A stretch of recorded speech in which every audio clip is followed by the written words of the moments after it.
Postivideo. Postin tuo, Pate jokaisen luo. ATC kissa. Elikkä, onko nyt viikko 9 vai mikä nyt on?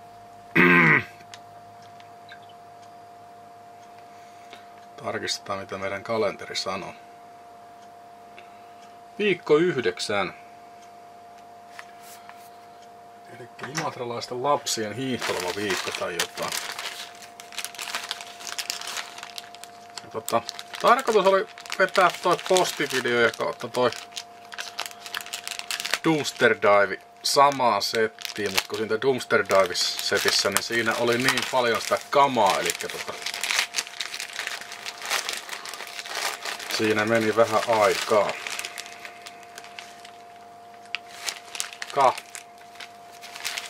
Tässä luki, että holderi.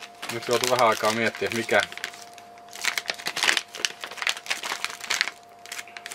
mikä ihmeen holderi. Tämä on sellainen, mitä minä halusin, vai ei ole sellainen kuin minä halusin.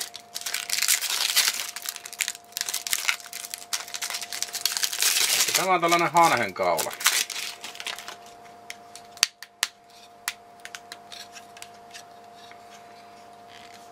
Tää nyt ei kyllä ihan ollut sellainen, mikä minulla oli tarkoitus tilata. Kaiken lisäksi tää on sen verran erilainen, että tää ei käy tähän. Niinkö? Sen verran erilainen, että sinä et edes käy siinä.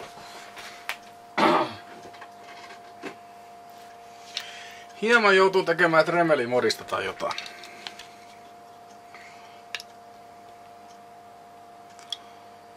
Tosin tän piti olla sellainen malli ja sellainen, että tässä on klämppi, millä tää on kiinni.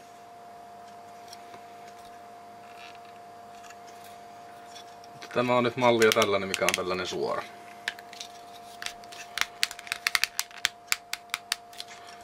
No, katsotaan mitä me sille tehdään. Tämä nyt ei ollut se mitä.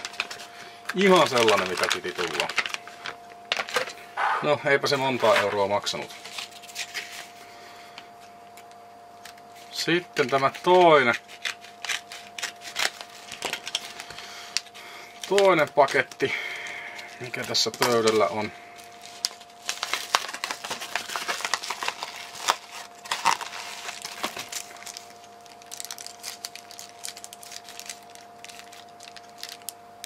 Täällä on poweriliittimiä.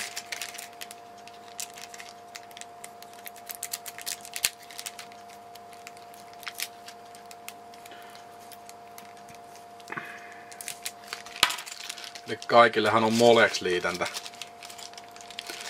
Tietokoneen vanha kiintolevy kautta tällainen liitäntä. Tuttuja. Vielä kun on niitä piikkejä, niin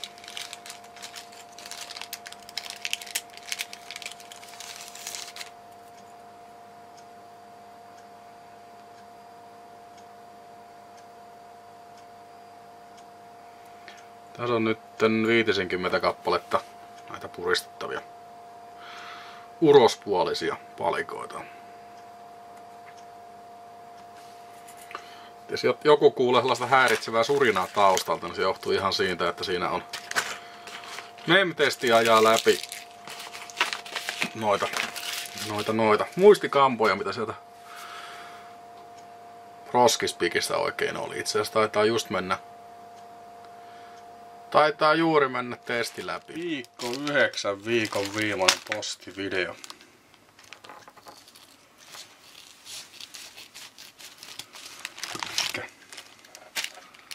Tullut pakettia ja paketissa olisi niinku 10 kappaletta Molex urosliittimiä.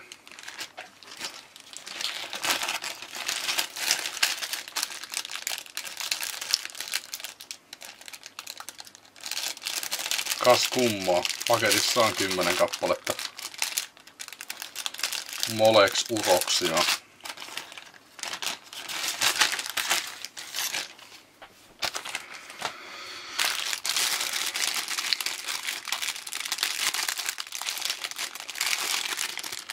Eli kaikille tietokoneen käyttäjille tuttuja käikäleitä.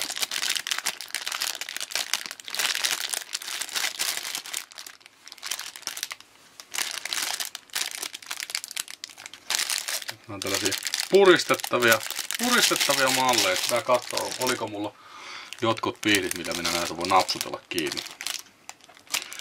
Tuli huomattua, että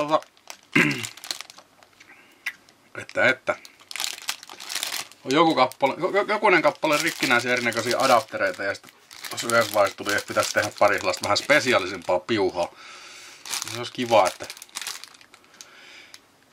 se olisi ihan ns. Tehdastekoisen näköinen. Niin nää ei ihan hirveitä.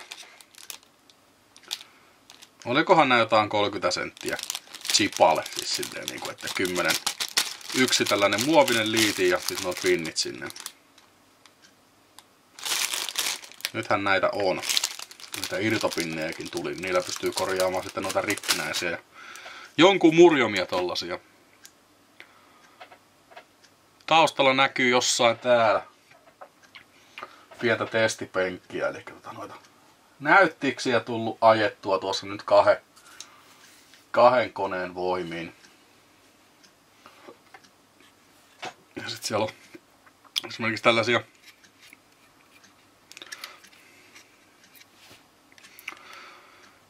4650 radioneita, niin näistä kun on nämä flektit loppu, niin vähän aikaa penkoa, että löytyisikö mitään aftermarket-kuuleria, millä olisi korvannut koko kuulerin, niin järkevää hintaa ei löydy, mutta noita ropelleja löytyy ihan fiksuun hintaan. Näitäkö nyt on 2 kappaletta, missä on tämä ropelli hajalla, niin tuli 2 kappaletta sellaisia ropelleja sitten tilattua. Katsotaan koska ne tulee.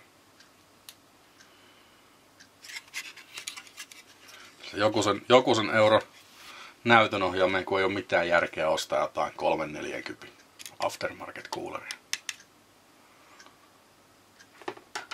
Mutta sellaista. Katsellaan ja ihmetellään taas.